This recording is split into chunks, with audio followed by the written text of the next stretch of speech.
You know, perhaps yes, I told you myself, began Svidrigaïlov, that I was in the debtor's prison here, for an immense sum, and had not any expectation of being able to pay it. There's no need to go into particulars how Marfa Petrovna bought me out. Do you know to what a point of insanity a woman can sometimes love? She was an honest woman, and very sensible, although completely uneducated. Would you believe that this honest and jealous woman, after many scenes of hysterics and reproaches, condescended to enter into a kind of contract with me which she kept throughout our married life? She was considerably older than I, and besides, she always kept a clove or something in her mouth. There was so much swinishness in my soul, and honesty too, of a sort, as to tell her straight out that I couldn't be absolutely faithful to her. This confession drove her to frenzy, but yet she seems in a way to have liked my brutal frankness. She thought it showed I was unwilling to deceive her if I warned her like this beforehand, and for a jealous woman, you know, that's the first consideration.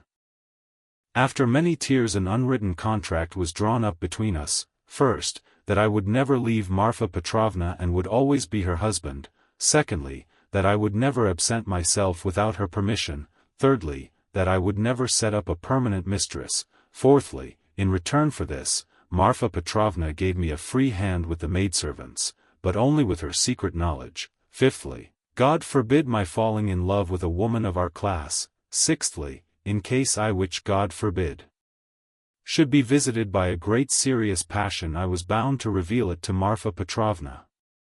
On this last score, however, Marfa Petrovna was fairly at ease. She was a sensible woman, and so she could not help looking upon me as a dissolute profligate incapable of real love. But a sensible woman and a jealous woman are two very different things, and that's where the trouble came in. But to judge some people impartially we must renounce certain preconceived opinions and our habitual attitude to the ordinary people about us. I have reason to have faith in your judgment rather than in anyone's. Perhaps you have already heard a great deal that was ridiculous and absurd about Marfa Petrovna. She certainly had some very ridiculous ways, but I tell you frankly that I feel really sorry for the innumerable woes of which I was the cause. Well, and that's enough, I think, by way of a decorous oraison funebra for the most tender wife of a most tender husband. When we quarreled, I usually held my tongue and did not irritate her, and that gentlemanly conduct rarely failed to attain its object. It influenced her, it pleased her, indeed. These were times when she was positively proud of me. But your sister she couldn't put up with, anyway. And however she came to risk taking such a beautiful creature into her house as a governess. My explanation is that Marfa Petrovna was an ardent and impressionable woman and simply fell in love herself, literally fell in love with your sister. Well, little wonder, look at Avdotya Romanovna. I saw the danger at the first glance, and what do you think, I resolved not to look at her even. But Avdotya Romanovna herself made the first step, would you believe it? Would you believe it too that Marfa Petrovna was positively angry with me at first for my persistent silence about your sister, for my careless reception of her continual adoring praises of Avdotya Romanovna. I don't know what it was she wanted. Well, of course, Marfa Petrovna told Avdotya Romanovna every detail about me. She had the unfortunate habit of telling literally everyone all our family secrets and continually complaining of me. How could she fail to confide in such a delightful new friend? I expect they talked of nothing else but me, and no doubt Avdotya Romanovna heard all those dark mysterious rumors that were current about me. I don't mind betting that you too have heard something of the sort already. I have. Luzin charged you with having caused the death of a child. Is that true? Don't refer to those vulgar tales, I beg, said Svidrigaïlov with disgust and annoyance. If you insist on wanting to know about all that idiocy, I will tell you one day, but now. I was told too about some footman of yours in the country whom you treated badly. I beg you to drop the subject, Svidrigaïlov interrupted again with obvious impatience. Was that the footman who came to you after death to fill your pipe? You told me about it yourself. Raskolnikov felt more and more irritated. Svidrigailov looked at him attentively, and Raskolnikov fancied he caught a flash of spiteful mockery in that look. But Svidrigailov restrained himself and answered very civilly. Yes, it was. I see that you, too, are extremely interested and shall feel it my duty to satisfy your curiosity at the first opportunity. Upon my soul. I see that I really might pass for a romantic figure with some people.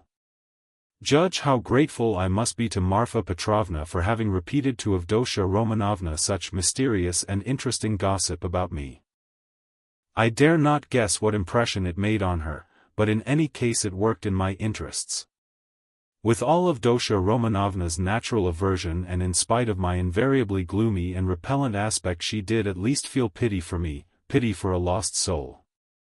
And if once a girl's heart is moved to pity, it's more dangerous than anything. She is bound to want to save him, to bring him to his senses, and lift him up and draw him to nobler aims, and restore him to new life and usefulness. Well, we all know how far such dreams can go. I saw at once that the bird was flying into the cage of herself. And I too made ready. I think you are frowning, Rodion Romanovitch? There's no need.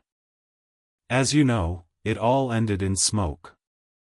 Hang it all, what a lot I am drinking. Do you know, I always, from the very beginning, regretted that it wasn't your sister's fate to be born in the 2nd or 3rd century AD, as the daughter of a reigning prince or some governor or proconsul in Asia Minor. She would undoubtedly have been one of those who would endure martyrdom and would have smiled when they branded her bosom with hot pincers. And she would have gone to it of herself. And in the 4th or 5th century she would have walked away into the Egyptian desert and would have stayed there 30 years living on roots and ecstasies and visions. She is simply thirsting to face some torture for someone, and if she can't get her torture, she'll throw herself out of a window. I've heard something of a Mr. Razumihin. He's said to be a sensible fellow, his surname suggests it, indeed. He's probably a divinity student. Well, he'd better look after your sister. I believe I understand her, and I am proud of it. But at the beginning of an acquaintance, as you know, one is apt to be more heedless and stupid. One doesn't see clearly. Hang it all, why is she so handsome? It's not my fault. In fact, it began on my side with a most irresistible physical desire. Avdotya Romanovna is awfully chaste, incredibly and phenomenally so. Take note, I tell you this about your sister as a fact. She is almost morbidly chaste, in spite of her broad intelligence, and it will stand in her way. There happened to be a girl in the house then, Parasha, a black-eyed wench, whom I had never seen before. She had just come from another village, very pretty, but incredibly stupid. She burst into tears, wailed so that she could be heard all over the place and caused scandal. One day after dinner Avdotya Romanovna followed me into an avenue in the garden and with flashing eyes insisted on my leaving poor Parasha alone. It was almost our first conversation by ourselves. I, of course, was only too pleased to obey her wishes, tried to appear disconcerted, embarrassed, in fact played my part not badly. Then came interviews, mysterious conversations, exhortations, entreaties, supplications, even tears. Would you believe it, even tears? Think what the passion for propaganda will bring some girls to. I, of course, threw it all on my destiny, posed as hungering and thirsting for light, and finally resorted to the most powerful weapon in the subjection of the female heart, a weapon which never fails one. It's the well-known resource flattery. Nothing in the world is harder than speaking the truth and nothing easier than flattery. If there's the 100th part of a false note in speaking the truth, it leads to a discord, and that leads to trouble. But if all, to the last note, is false in flattery, it is just as agreeable, and is heard not without satisfaction. It may be a coarse satisfaction, but still a satisfaction. And however coarse the flattery, at least half will be sure to seem true. That's so for all stages of development and classes of society. A Vestal virgin might be seduced by flattery. I can never remember without laughter how I once seduced a lady who was devoted to her husband, her children, and her principles. What fun it was and how little trouble. And the lady really had principles of her own, anyway. All my tactics lay in simply being utterly annihilated and prostrate before her purity. I flattered her shamelessly, and as soon as I succeeded in getting a pressure of the hand, even a glance from her, I would reproach myself for having snatched it by force, and would declare that she had resisted, so that I could never have gained anything but for my being so unprincipled. I maintained that she was so innocent that she could not foresee my treachery, and yielded to me unconsciously, unawares, and so on. In fact, I triumphed, while my lady remained firmly convinced that she was innocent, chaste, and faithful to all her duties and obligations and had succumbed quite by accident. And how angry she was with me when I explained to her at last that it was my sincere conviction that she was just as eager as I. Poor Marfa Petrovna was awfully weak on the side of flattery, and if I had only cared to, I might have had all her property settled on me during her lifetime. I am drinking an awful lot of wine now and talking too much. I hope you won't be angry if I mention now that I was beginning to produce the same effect on Avdotya Romanovna. But I was stupid and impatient and spoiled it all. Avdotya Romanovna had several times and one time in particular been greatly displeased by the expression of my eyes, would you believe it? There was sometimes a light in them which frightened her and grew stronger and more unguarded till it was hateful to her. No need to go into detail, but we parted. There I acted stupidly again. I fell to jeering in the coarsest way at all such propaganda and efforts to convert me. Parasha came on to the scene again, and not she alone, in fact there was a tremendous to-do. Ah, Rodion Romanovitch, if you could only see how your sister's eyes can flash sometimes. Never mind my being drunk at this moment and having had a whole glass of wine. I am speaking the truth. I assure you that this glance has haunted my dreams. The very rustle of her dress was more than I could stand at last. I really began to think that I might become epileptic.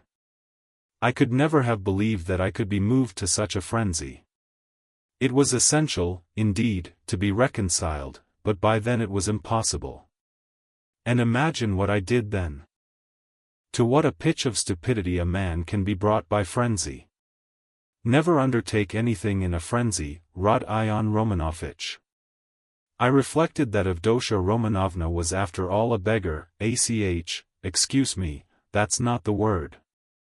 But does it matter if it expresses the meaning, that she lived by her work, that she had her mother and you to keep, hang it, you are frowning again, and I resolved to offer her all my money 30,000 rubles I could have realized then if she would run away with me here, to Petersburg.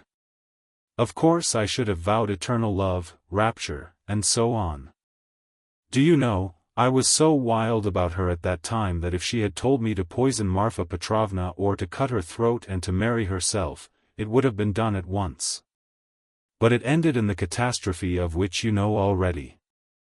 You can fancy how frantic I was when I heard that Marfa Petrovna had got hold of that scoundrelly attorney, Luzin, and had almost made a match between them which would really have been just the same thing as I was proposing. Wouldn't it? Wouldn't it? I notice that you've begun to be very attentive, you interesting young man. Svidrigailov struck the table with his fist impatiently. He was flushed. Raskolnikov saw clearly that the glass and a half of champagne that he had sipped almost unconsciously was affecting him, and he resolved to take advantage of the opportunity. He felt very suspicious of Svidrigailov. Well, after what you have said, I am fully convinced that you have come to Petersburg with designs on my sister, he said directly to Svidrigailov, in order to irritate him further. Oh, nonsense, said Svidrigailov, seeming to rouse himself. Why, I told you, besides your sister can't endure me.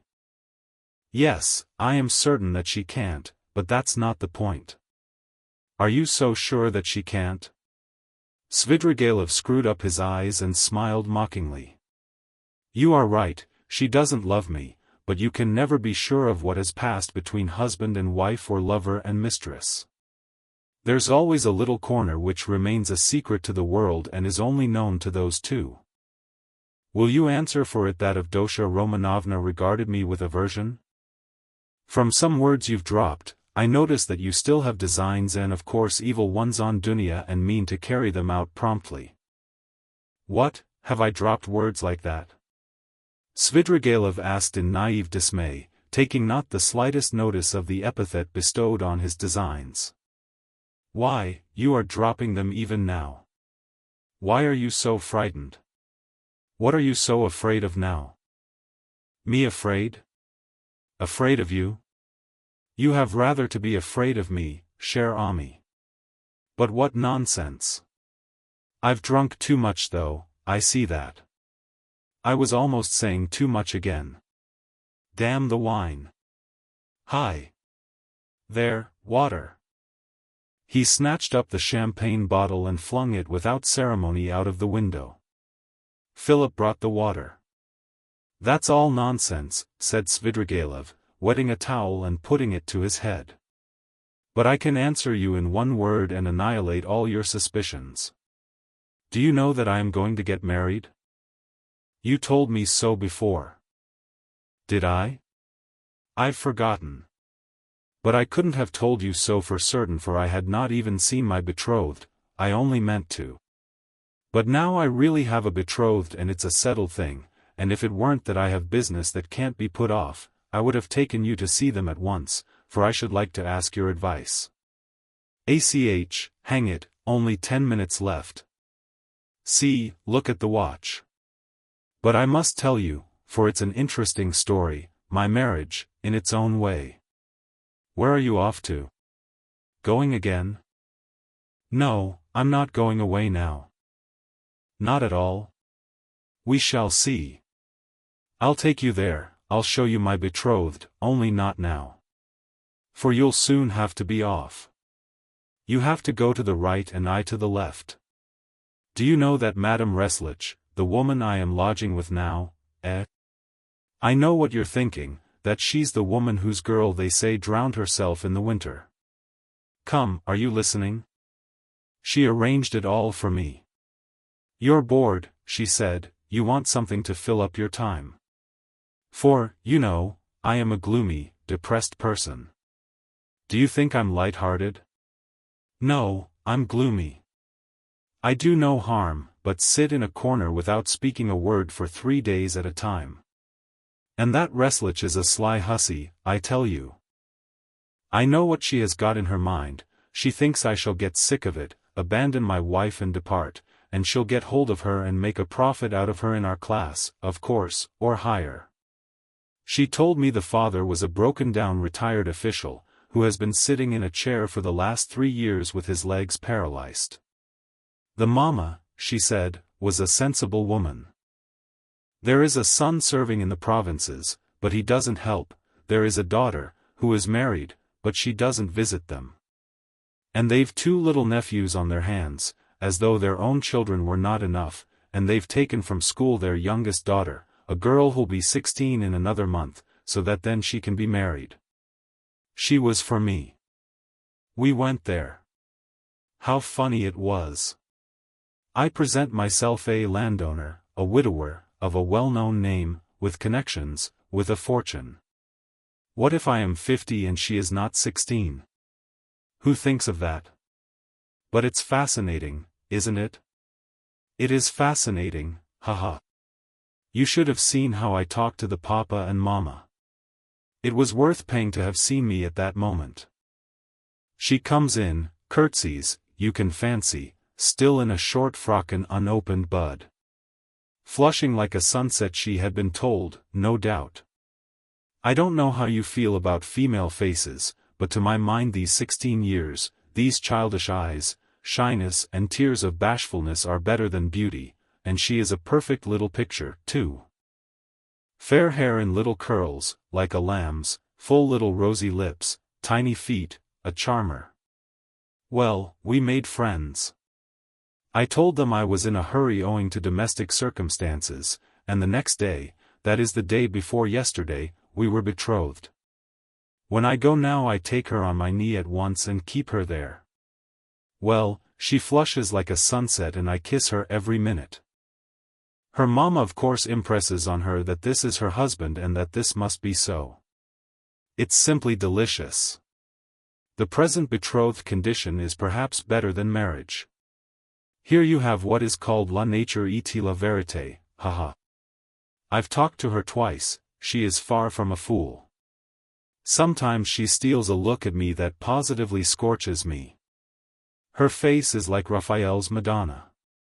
You know, the Sistine Madonna's face has something fantastic in it, the face of mournful religious ecstasy. Haven't you noticed it? Well, she's something in that line. The day after we'd been betrothed, I bought her presents to the value of 1,500 rubles, a set of diamonds and another of pearls and a silver dressing case as large as this, with all sorts of things in it, so that even my Madonna's face glowed. I sat her on my knee, yesterday, and I suppose rather too unceremoniously she flushed crimson and the tears started, but she didn't want to show it.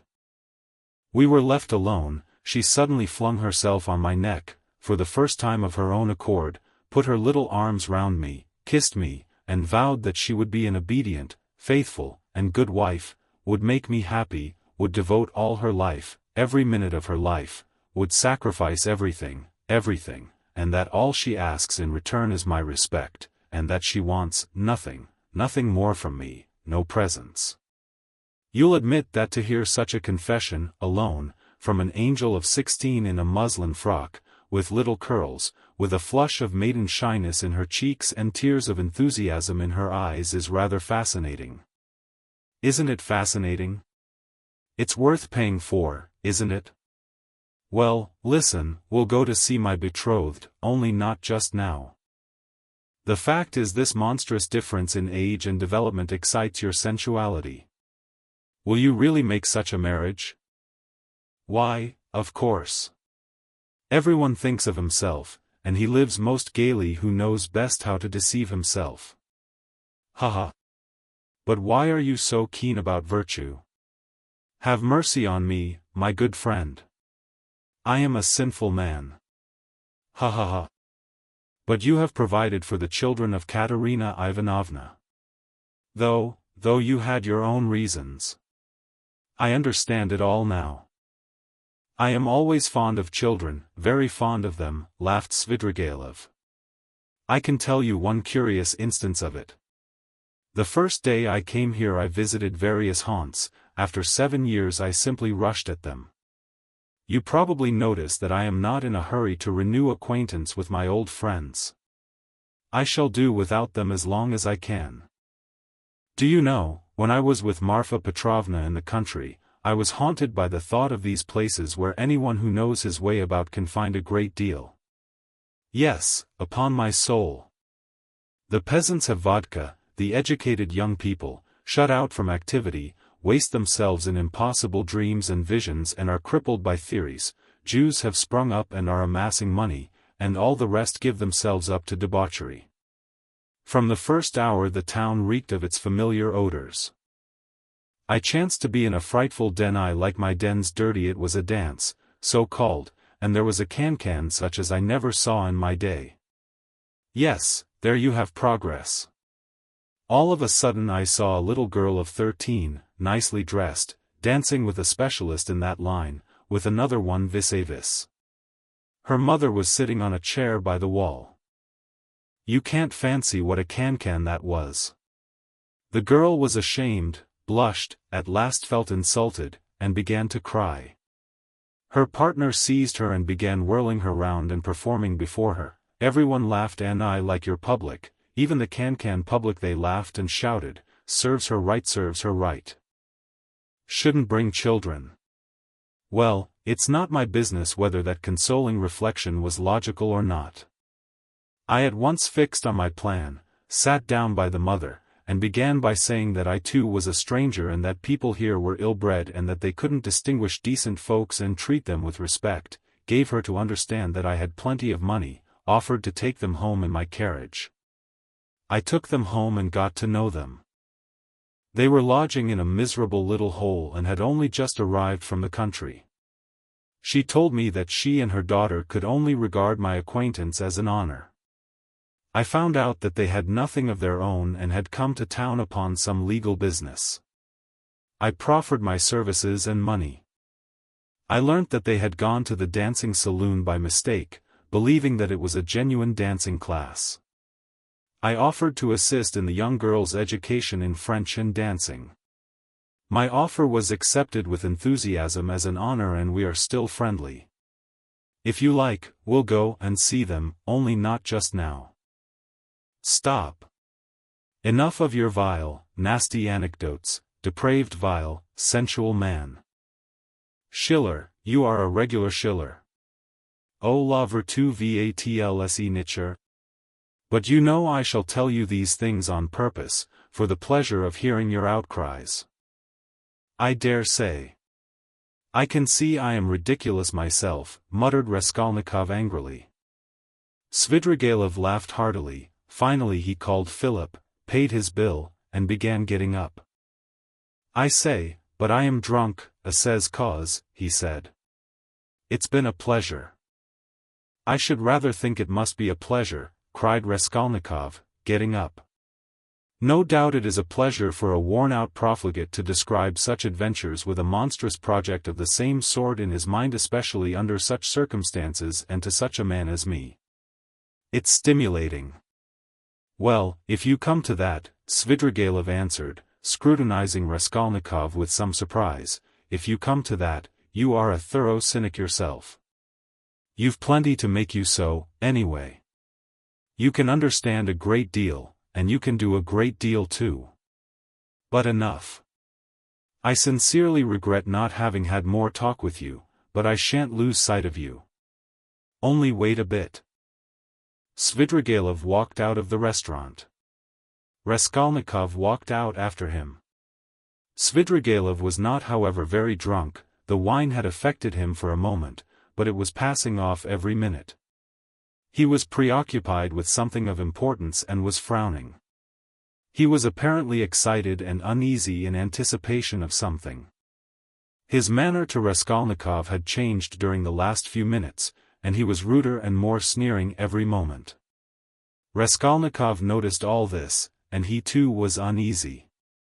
He became very suspicious of Svidrigaïlov and resolved to follow him. They came out onto the pavement. You go to the right, and I to the left, or if you like, the other way. Only adieu, mon plaisir, may we meet again. And he walked to the right towards the Haymarket.